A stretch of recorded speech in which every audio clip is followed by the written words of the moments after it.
নমস্কার দর্শক বন্ধুরা, এই মুহূর্তে অত্যন্ত চারটি গুরুত্বপূর্ণ খবর আপনাদের সামনে তুলে ধরতে চলেছি।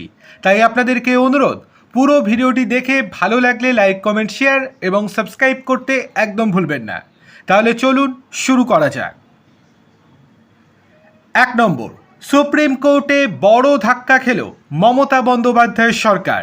সামনেই বিধানসভা নির্বাচন, ঠিক তার আগে সুপ্রিম কোর্টে লেজে গোবরে রাজ্য সরকার। বড় জয় পেল জাতীয় নির্বাচন কমিশন। কি হয়েছে?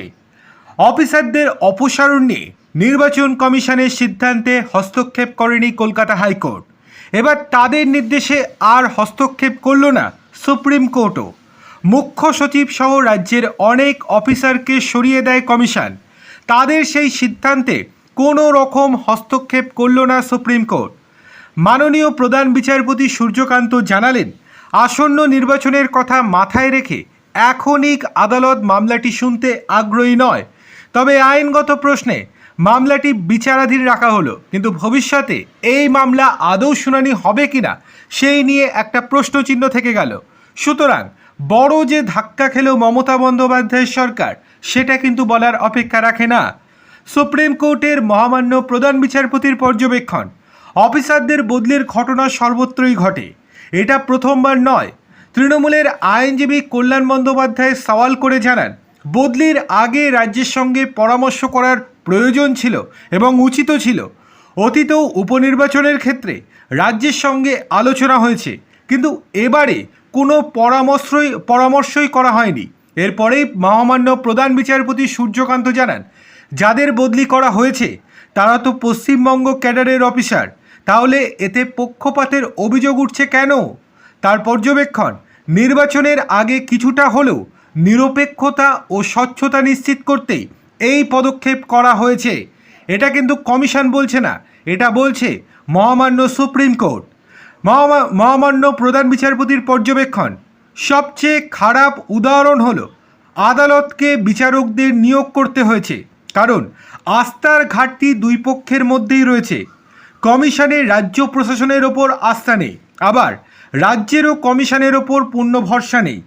রাজ্যের আইনজীবী কল্যাণ সওয়াল করে তখন জানান, ভোটের আগে রাজ্যের 1100 জন অফিসারকে বদলি করা হয়েছে। কোন ক্ষমতা বলে এই সিদ্ধান্ত নেওয়া হলো? পশ্চিমবঙ্গে এই ধরনের ঘটনা এই প্রথমবার মুখ্য সচিবকেও বদলি করা হয়েছে। কল্যাণের দাবি, তিনি কিছু প্রস্তাবের বিরোধিতা করেছিলেন বলেই বদলি করা হয়েছে। শুধু মতভেদ কি বদলির জন্য যথেষ্ট কারণ হতে পারে? মহামান্য প্রধান বিচারপতির পর্যবেক্ষণ, যদি বাইরের রাজ্য থেকে অফিসার আনা হতো তাহলে আদালতের ওই পরিস্থিতিতে হস্তক্ষেপের প্রশ্ন উঠতে পারে। সুপ্রিম কোর্টের প্রধান বিচারপতি আরও জানান, নির্বাচনকে সামনে রেখে বিষয়টি দেখা উচিত নয়। বাইরের রাজ্যের পর্যবেক্ষক অনেক সময় নিরপেক্ষতার দিক থেকে আদর্শ হতে পারেন। আদালত একটি সাংবিধানিক প্রতিষ্ঠান হিসেবে বিষয়টি দেখছে, কিন্তু যদি আগামী দিনে অবাধ ও সুষ্ঠু নির্বাচন নিশ্চিত করতে কমিশনকে কঠোর পদক্ষেপ নিতে হয় আর তখন বলা হয় যে তা আইনে স্পষ্টভাবে লেখা নেই, তাহলে পরিস্থিতি জটিল থেকে জটিলতর হয়ে উঠতে পারে। মহামান্য প্রধান বিচারপতির আরও পর্যবেক্ষণ, আইনের রিটার্নিং অফিসার বা রাজ্যের নির্দিষ্ট আধিকারিকদের ভূমিকা আলাদা করে রয়েছে, কিন্তু অন্যান্য ক্ষেত্রে সেই বাধ্যবাধকতা একেবারেই নেই। ভোটের মুখে রাজ্যে মুখ্য সচিব থেকে পুলিশ কর্তা, প্রশাসনিক আধিকারিকদের রদবদলের প্রতিবাদে হাইকোর্টে মামলা করেছিল শাসক দল তৃণমূল। সেই মামলা সম্পূর্ণরূপে খারিজ হয়ে যায় হাইকোর্টে। আদালত জানায়, সুষ্ঠু এবং অবাধ নির্বাচন সুনিশ্চিত করতে নির্বাচন কমিশন পদক্ষেপ করেছে। মামলা খারিজের সময় বেশ কিছু গুরুত্বপূর্ণ পর্যবেক্ষণের কথা বলে কলকাতা হাইকোর্টের মহামান্য প্রধান বিচারপতি সুজয় পাল এবং বিচারপতি পার্থ সারথী সেনের বেঞ্চের পর্যবেক্ষণ, আধিকারিক বা সরকারি কর্মীদের অল্প সময়ের জন্য পূর্ব দায়িত্ব বা কর্মস্থল থেকে সরানো হচ্ছে। নির্বাচন কমিশনের ওপর কোনো বাধ্যবাধকতা নেই যে তারা প্রতিটি বদলির কারণ ব্যাখ্যা করবে। তাই এই ধরনের বদলি বা অপসারণকে সুষ্ঠু এবং নিরপেক্ষ নির্বাচন করার পরিপ্রেক্ষিতে বুঝতে হবে। হাইকোর্ট আরও জানিয়েছিল, আধিকারিকদের বদলি একটি প্রশাসনিক সিদ্ধান্ত, তাতে সাধারণত হাইকোর্ট হস্তক্ষেপ করতে পারে না। যদি কমিশন ক্ষমতার বাইরে গিয়ে স্পষ্টভাবে বেআইনি কোনো কাজ করে তবেই হস্তক্ষেপ করতে পারত হাইকোর্ট। কলকাতা হাইকোর্টের সেই নির্দেশকেই এবার চ্যালেঞ্জ করে সুপ্রিম কোর্টে গিয়েছিল রাজ্য সরকার। কলকাতা হাইকোর্টের সেই নির্দেশে কোনো রকম হস্তক্ষেপ করল না সুপ্রিম কোর্ট। এবার যদি চলে আসি দ্বিতীয় গুরুত্বপূর্ণ খবরে, এবার বড় নির্দেশ দিয়ে দিল দেশের সর্বোচ্চ আদালত সুপ্রিম কোর্ট। বাংলার এসআইআর মামলায় চাঞ্চল্যকর মোড়। বাংলার এসআইআর নিয়ে সুপ্রিম কোর্টের নির্দেশ, প্রথম দফার ভোট অর্থাৎ 23 এপ্রিলে থাকা যেসব ভোটারের নাম 21 এপ্রিলের ট্রাইব্যুনাল নথি যাচাই করে তালিকায় তুলে দেবে তারা অবশ্যই ভোট দিতে পারবেন। একইভাবে দ্বিতীয় দফার ভোটে অর্থাৎ 29 এপ্রিলের আগে যাদের নাম 27 তারিখ ট্রাইব্যুনাল নথি যাচাই করে তালিকায় তুলবে তারা অবশ্যই ভোট দিতে পারবেন। দুই ক্ষেত্রে সাপ্লিমেন্টারি লিস্ট প্রকাশ করতে হবে বলে নির্দেশ দিল দেশের সর্বোচ্চ আদালত সুপ্রিম কোর্ট। এবার চলে আসি তৃতীয় গুরুত্বপূর্ণ খবরে।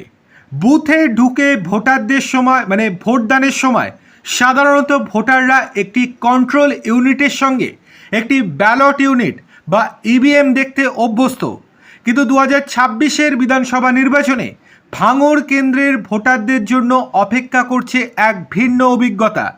এবার আর একটি নয়, এই কেন্দ্রের প্রতিটি বুথে পাশাপাশি রাখা থাকবে দুটি ইভিএম মেশিন।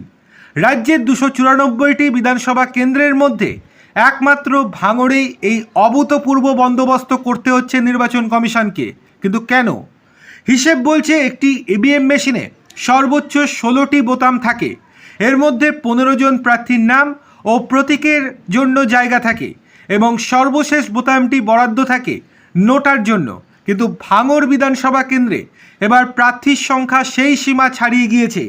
রাজনৈতিক দল ও নির্দল মিলিয়ে এখানে মোট 19 জন প্রার্থী লড়াইয়ের ময়দানে নেমেছেন। এদের মধ্যে বিভিন্ন দলের প্রার্থী 7 জন এবং নির্দল প্রার্থীর সংখ্যা 12 জন। ফলে প্রথম মেশিনে 16 জনের জায়গা হলেও বাকি 3 জন প্রার্থী ও নোটার জন্য দ্বিতীয় একটি ব্যালট ইউনিট যুক্ত করা বাধ্যতামূলক হয়ে পড়েছে। এবার যদি চলে আসি চতুর্থ এবং শেষ গুরুত্বপূর্ণ খবরে, সেটি হলো ভর সন্ধ্যায় হঠাৎ অসুস্থ একের পর এক কেন্দ্রীয় বাহিনীর জওয়ান। ভোটের মাত্র এক সপ্তাহ আগে এই ঘটনাকে কেন্দ্র করে চাঞ্চল্য ছড়িয়েছে কোচবিহারে। সেই ইস্যুতে এবার জেলা নির্বাচনী আধিকারিকের কাছ থেকে রিপোর্ট তলব করল নির্বাচন কমিশন।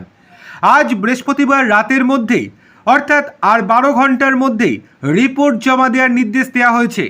কী কারণে এই ঘটনা, কেন অসুস্থ হয়ে পড়লেন জওয়ানেরা, সেই ব্যাপারে বিস্তারিত জানতে চেয়েছেন মুখ্য নির্বাচনী আধিকারিক। ভোটের নিরাপত্তা সামলাতে রাজ্যে এসেছে কেন্দ্রীয় বাহিনী। বিভিন্ন স্কুল বা অন্যান্য ভবনে তাদের থাকার ব্যবস্থা করা হয়েছে। সেই রকমই তুফানগঞ্জের একটি স্কুলে ছিলেন জওয়ানেরা। বুধবার সন্ধ্যায় আচমকায় 24 জন জওয়ান অসুস্থ হয়ে পড়েছেন। তার মধ্যে 14 জনকে হাসপাতালে ভর্তি করা হয়। এছাড়াও হাসপাতাল সূত্রে জানা গিয়েছে প্রাথমিক চিকিৎসার পর 10 জন জওয়ানকে ছেড়ে দেওয়া হয়েছে। চিকিৎসকেরা প্রাথমিকভাবে জানান খাদ্যে বিষক্রিয়ার কারণে অসুস্থ হয়ে পড়েছেন তারা। তবে ওই জওয়ানরা নিজেরাই রান্না করে খাওয়া দাওয়া করছিলেন বলে জানা গিয়েছে। অসুস্থ জওয়ানরা পেটের তীব্র সমস্যায় ভুগতে শুরু করেন। তড়িঘড়ি তাদের উদ্ধার করে তুফানগঞ্জ মহকুমা হাসপাতালে ভর্তি করা হয়। ঠিক কোন খাবার থেকে এমনটা হলো তা খতিয়ে দেখা হচ্ছে। জওয়ানরা যে পানীয় জল বা খাবার খেয়েছিলেন তার মানও পরীক্ষা করা হতে পারে।